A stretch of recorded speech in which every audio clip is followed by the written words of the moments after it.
Hey friends, I'm Jamie Maddox, your Wealth Embodiment Mentor.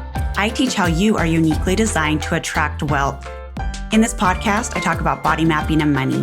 Body mapping is a unique map on your body that gives information, instructions, and direction for you specifically. Each episode, I highlight one area of the body, discuss its features, and more importantly, what that means for you and your money. So welcome. I'm excited to be on this journey together and can't wait to see what your body can teach you about money. All right. Well, welcome everybody to the podcast this week. We have a special guest today that I'm so excited to have. Her name is Laurel Huston, and she's the creator of body mapping. So I know if you've been following me or listening, you know her name, but now you actually get to meet her. So welcome, Laurel. Hello, Jamie. I'm really excited to be here. Oh, well, thank you so much. So we're just going to dive right in. So will you just tell us a little bit about yourself and how body mapping even came to be? So I get asked this question a lot. And the funny thing is as I start to tell it, people can always find their story within my story. So for many of us, we have our own thing that we're insecure about, or that we want to heal, or that we want to improve, or that we want to master. And that really is where body mapping got started, because I was in my late 20s, early 30s, married, first baby, body changing, all the things. And I was already in the personal development world, and everything was about declarations and vision boards. And it was a lot of mindset.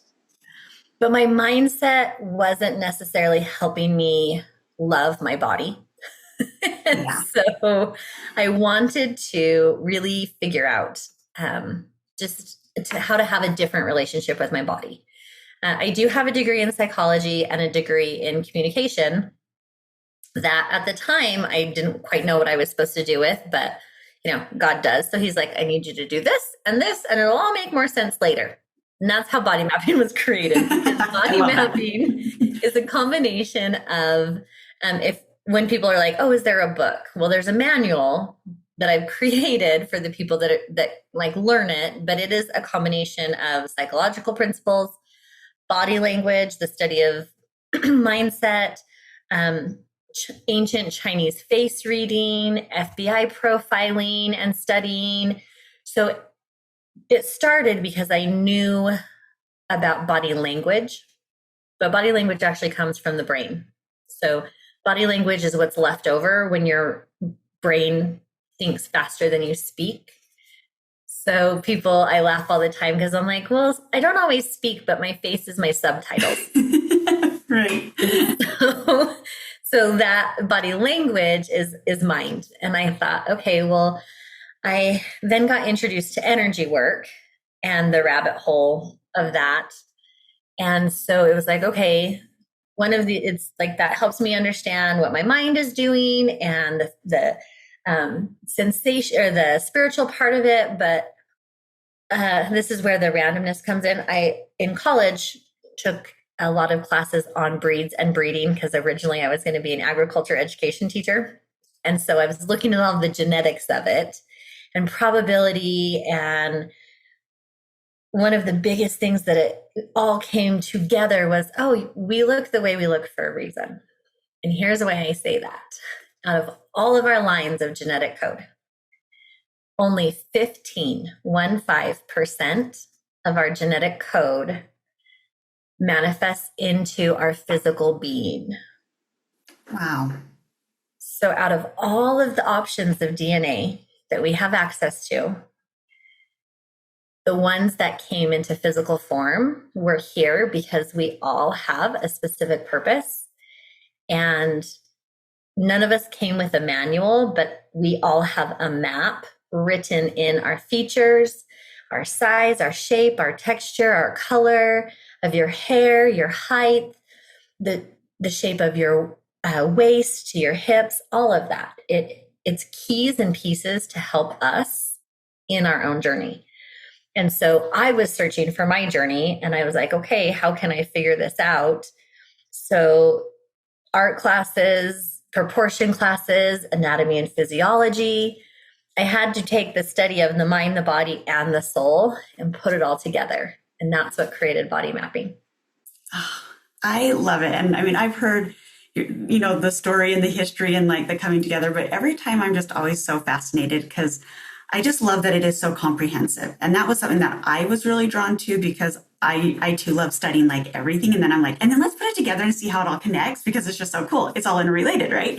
And so that really was body mapping to me when I started hearing how you put it all together. I was just like, yes, there is so much. And like you said, we all kind of start with like our own journey. Like, what is it that we're wanting to heal with us? And so, what would you say has been the most life-changing thing for you personally in the creation and discovery of body mapping?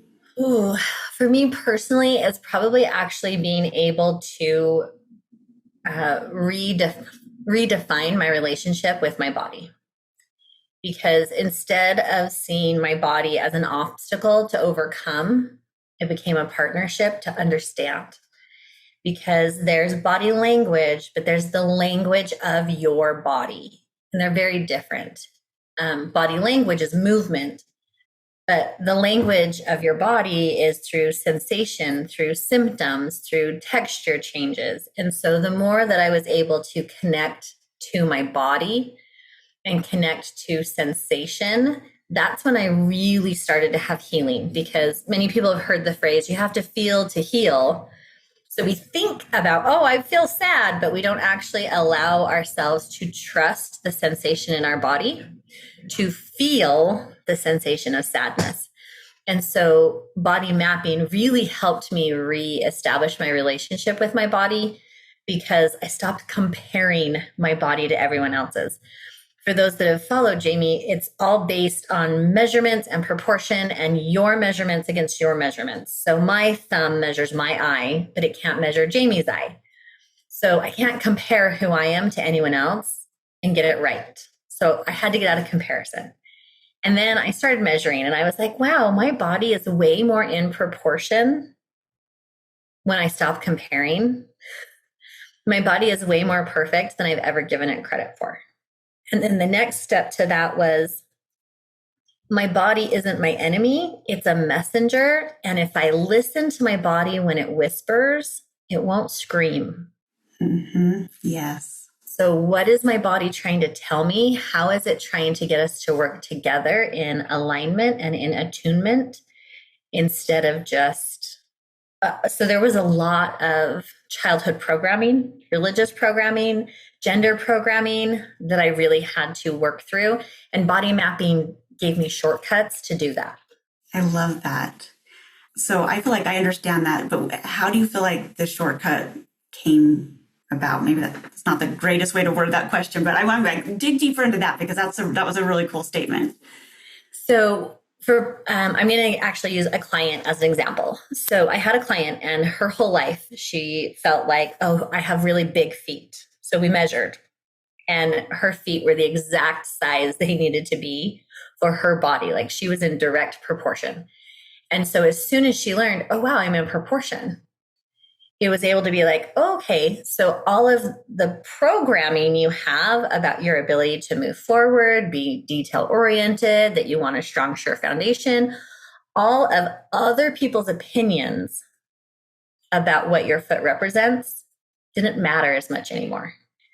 And she was able to go, oh, well, this is actually like, my body was created to show up in this certain way. And that's actually the most natural way for me to show up.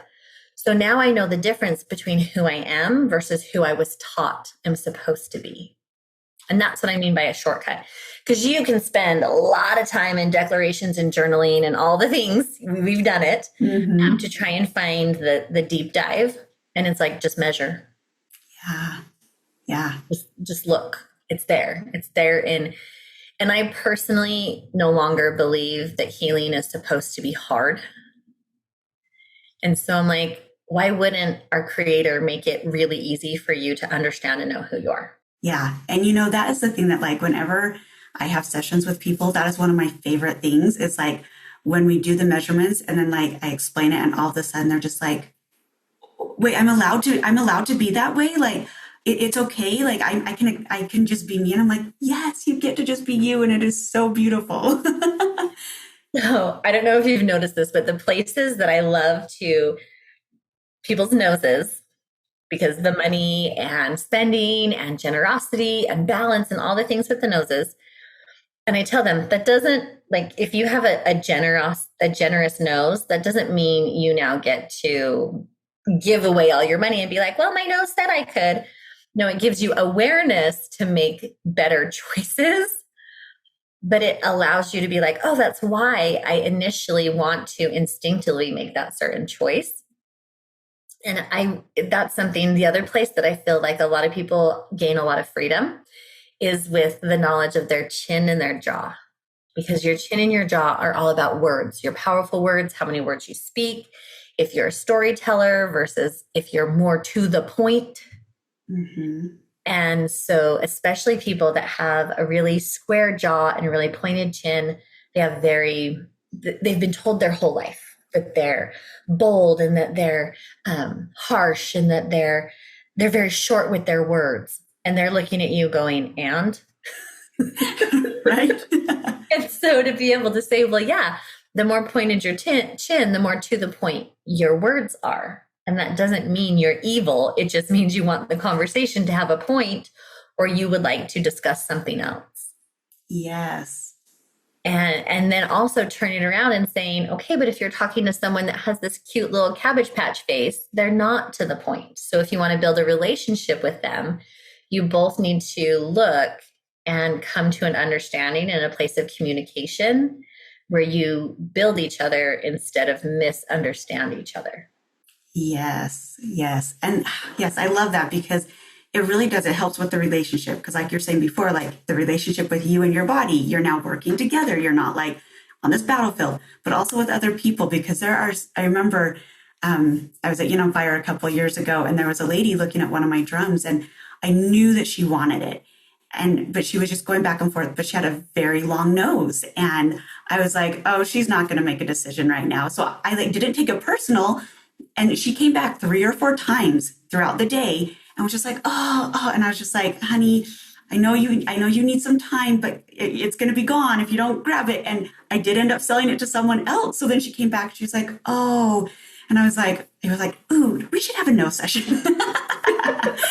Let me explain why you just kind of hosed yourself in that moment. Yes. So I love it. It's information just to help us with our choices and to give us permission to be us, but in a beautiful relationship, whether it's with ourselves or with others. Yeah. Yes. Well, and you said information is whether we acknowledge it or not, information is the thing that most of us think that we need. What we actually need is integration. Yes. And so body mapping, once you have the information, you're like, this is what it is. The second piece to it is the integration piece, where you are actually able to be like, oh, I now understand that because I tell people symptoms are just messages. Mm-hmm. And if you look at the sensations of the symptoms, you'll understand the message that your body is trying to give you. And that is information, not identification. Mm-hmm. And so with body mapping, when things are in alignment and they're working great, you don't have symptoms.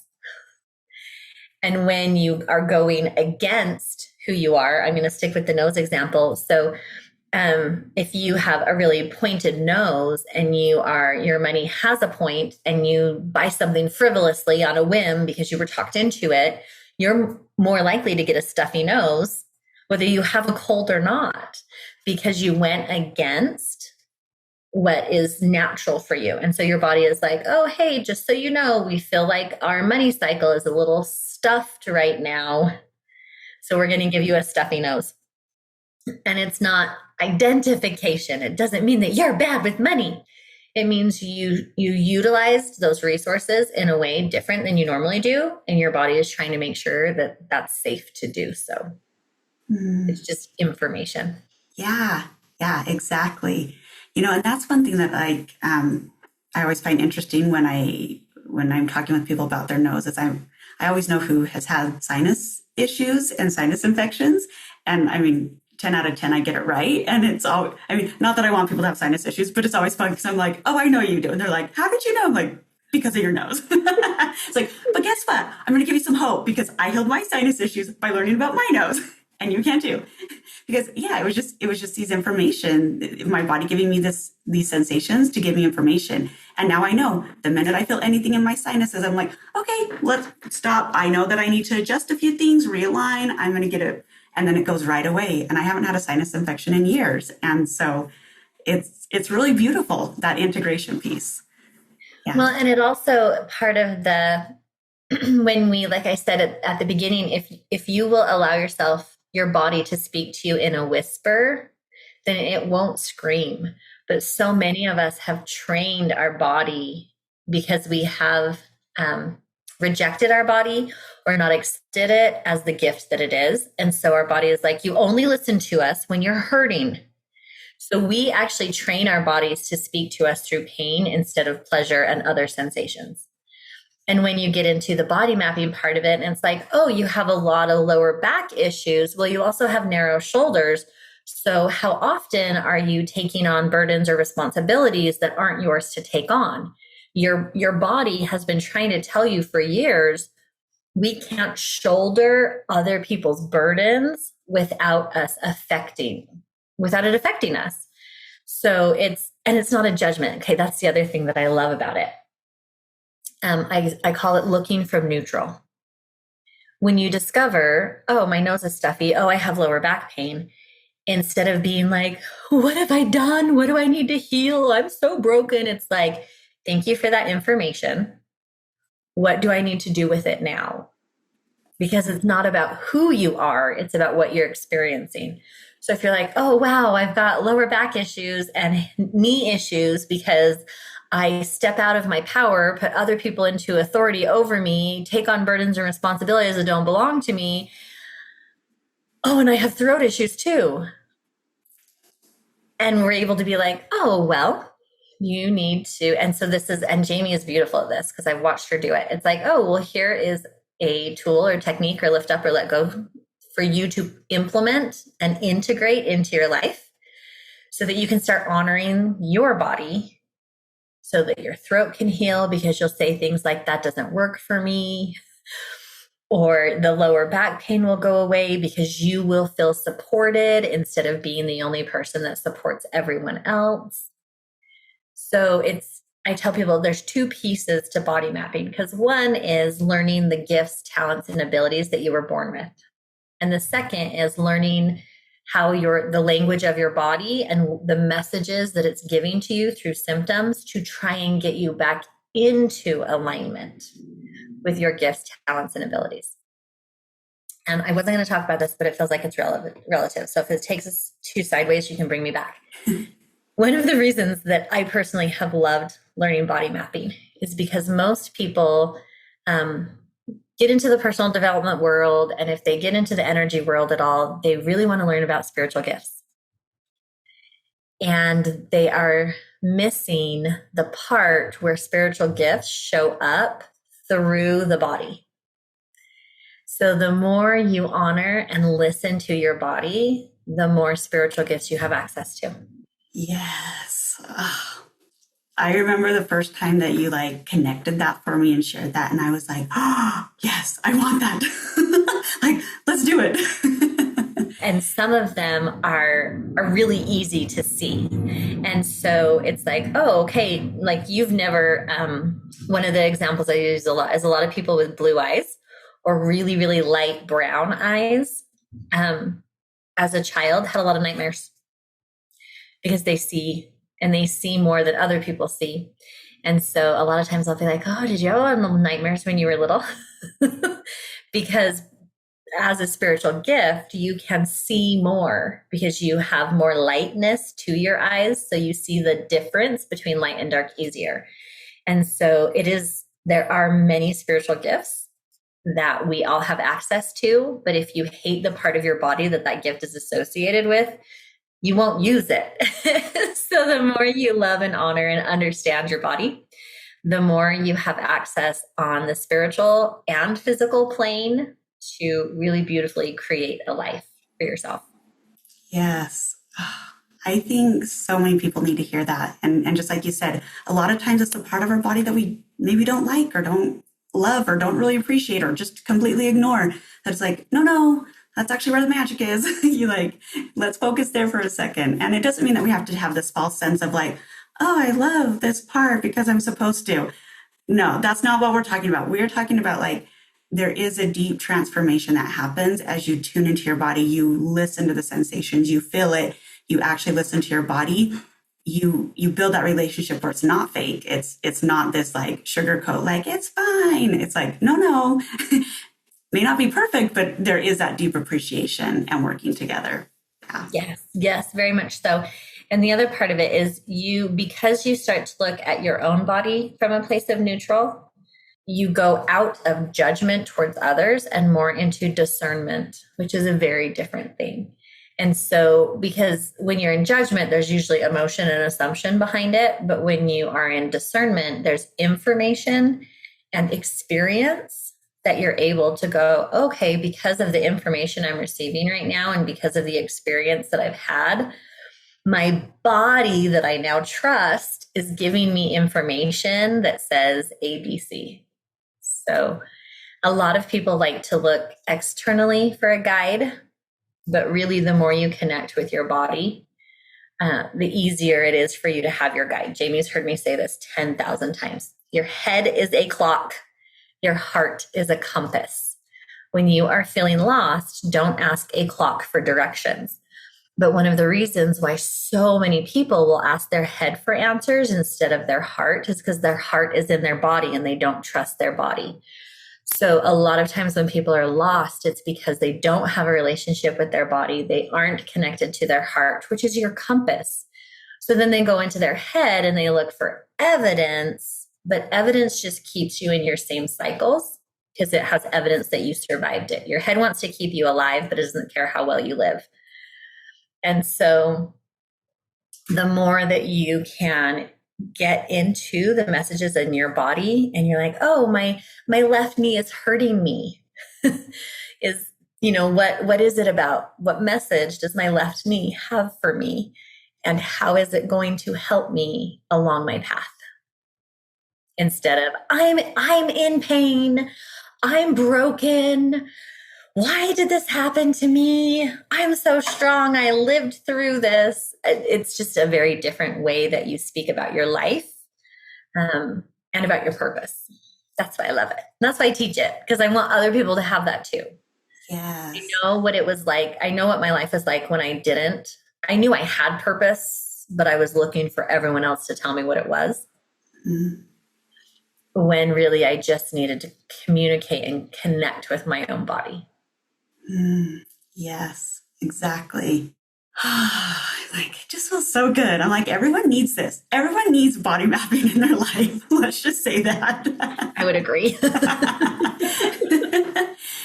So Laurel, how can they get in contact with you? I know you have an event coming up in November. Tell us a little bit about that. And yeah. So November 7th, 8th, and 9th in St. George, Utah. It is called Life Mapping, and it's 3 days, and it is going to be more of a journey. So it's day one is more information. We're going to be talking about, like I said, I have a degree in psychology, so we're going to be talking about the nervous system, how that affects the body and your relationship with your body. Day two, we will be going into body mapping, all the different parts and pieces on the external, your eyes, your nose, your toes, your knees, all the things. And then day three is how to take that and implement it into relationships. So like I mentioned with the chin, like if your partner has a completely different chin than you, it does affect how you guys communicate with each other. And through the whole thing, we will be doing trauma-informed breath work to help you integrate. And so it really is a journey of getting you back into your body, teaching you about how your body speaks to you, and then using that information to improve your relationships with health, with wealth, with intimacy. And it's just going to be a really yummy class. And as you guys can tell from this podcast, I'm not very good at skimming the surface because Jamie's like, answer this really easy question. And I'm like, ooh, but let me dive into the depths of the ocean to answer it for you. So for people who are really wanting to not just get surface information, but it's like, here is the root of what is happening. We're not going to dwell there. We're just going to pull it up from the root so that it's all gone at once. Like we're not just mowing the lawn. We are pulling the weeds and having them be done and gone forever. That is November 7th, 8th, and 9th in St. George. And then, of course, social media, you can find me at Laurel Huston or Reflections Inside and Out on Instagram and Facebook both. Yeah, those are the easiest places to find me. Perfect. Yes. And I will link everything in the show notes and whatnot. But I just want to vouch for your events, and FYI to everybody, I'll be at this event. So if you want to come hang out with both me and Laurel and learn body mapping and all the good intimacy and wealth, come hang out with us. But yeah, and that's one thing that I love, that you do deep dive, that you're just like, because with these podcasts, they're usually like 15, 20 minutes. So it is just kind of like the details, the basics, like just to get you really like noticing and aware. But like, if you're wanting to go that next level, like this event will be amazing to just really get that deeper dive. So thank you for coming and sharing and showing up. I really appreciate it. Thank you so much for letting me come and share. And thank you for teaching people about this, because I can't do it alone. So I love that you teach and that you share this, and that you are really in your purpose by teaching people how and the different parts and pieces of this. So thank you. Thanks for listening. Make sure to check back each week for the newest content about your body and your wealth. If you've enjoyed this episode, please share with your friends and give it a 5-star review. Make sure to visit healinghopewithjamie.com for new offers, retreats, and ways to embody your wealthy life.